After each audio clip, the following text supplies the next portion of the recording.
আসসালামু আলাইকুম viewers, welcome করছি এই ভিডিওতে চায়নার সানিয়ানলি থেকে।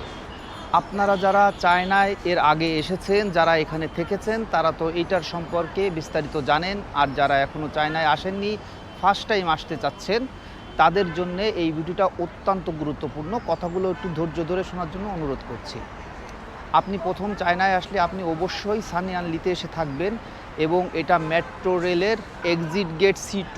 আমার পিছনে এই যে দেখুন, এই যে এটা এক্সিট গেট C2। এই C2-র এই সাইডে যদি আপনি থাকেন, এখানে অনেক বাঙালি রেস্টুরেন্ট পাবেন। যেমন এদিকে আছে রাঁধুনি, তারপরে রূপসী বাংলা, ওইদিকে রিজিক, তারপরে এইখানে অনেক লাইন দিয়ে অনেক বাঙালি রেস্টুরেন্ট আছে। তো বাঙালি রেস্টুরেন্ট, বাংলা খাবার মেইন না, এখানে এসে সব বাঙালিরা থাকে। আপনার চায়নায় কেউ ইংলিশ বোঝে না। আমি যে সাইডে এর আগে এসেছিলাম সেখানে কেউ ইংরাজিই বুঝতো না, তো মুভ করতে অনেক কষ্ট হয়।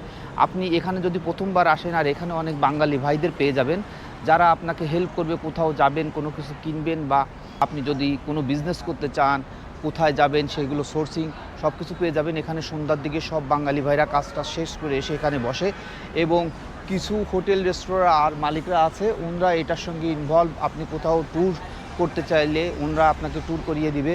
সুতরাং ফার্স্ট টাইম যদি আপনি চায়নাতে আসেন, তাহলে অবশ্যই সানিয়ানলিতে থাকবেন। এটাকে আমি বাঙালি পাড়া বলছি, চায়নার মধ্যে এক টুকরো বাংলাদেশের ছোঁয়া। কারণ এখানে দেখেন সব জায়গায়, আমার পিছনে ওই যে দেখা যাচ্ছে কিনা রূপসী বাংলা, বাংলায় লেখা, ওইখানে new market, Dhaka new market লেখা আছে ওইদিকে। রেস্টুরেন্ট নাম কি ভাইয়া? হ্যাঁ, এই যে রূপসী বাংলা। রূপসী বাংলা খাইছি এখানে কাল এখানে এনাদের এখানে খাইছি। এই জন্য বলছি যে যারা আমাদের দেশ থেকে প্রথম আসে, তাদের অবশ্যই এখানে থাকা উচিত, কারণ তাহলে মুভ করতে সুবিধা। এই যে রূপসী বাংলা, আমি কালকে ইনাদের খাবার খেয়েছি এই ভাইদের, এবং খাবারের মান অত্যন্ত ভালো। ওই যে ওনাদের রেস্টুরেন্ট আছে, তো এ কারণে আমি এটাকে বাঙালি পাড়া কেন বলেছি। আমি যে ভিডিও মেক করছি, এখানে আরও কিছু বাঙালি ভাইরা আছেন, ওনারা দেখতেছেন। তো এখানে আসলে আপনি অ্যাকচুয়ালি চায়নাতে যেহেতু ইংলিশ বোঝে না, থাইল্যান্ড, সিঙ্গাপুর, অন্যান্য জায়গায় যে আপনি ইংলিশে কথা বলে সবাইকে বোঝাতে পারবেন, এখানে বুঝে না। তো সে কারণে আপনার মুভ করার জন্য এটা ইজি। আরেকটা হলো, এখানে ট্রেনের ভাড়া অনেক কম। আপনি যদি, আমি এয়ারপোর্টের থেকে যদি এখানে ট্যাক্সিতে আসতাম, আমার ভাড়া লাগতো 120 টাকা, যেখানে আমি মাত্র 60 টাকায় চলে আসছি, মানে 7 RMB। এই যে দেখুন সানিয়ানলি মেট্রো স্টেশনের এক্সিট গেট C2, এটা দিয়ে বের হলে এইখানে এইদিকে যত রেস্টুরেন্ট আছে, এখানে সব বাংলাদেশি রেস্টুরেন্ট।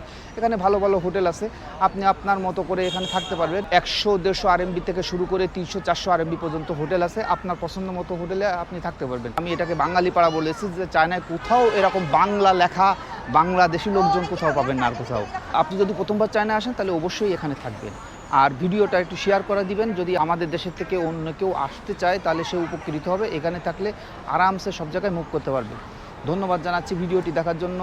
চায়নার সানিয়ানলি মেট্রো স্টেশনের C2 এক্সিট গেট থেকে বাই বাই জানাচ্ছি। আশা করছি পরবর্তী ভিডিও আপনার সঙ্গে আবার দেখা হবে। আল্লাহ হাফেজ।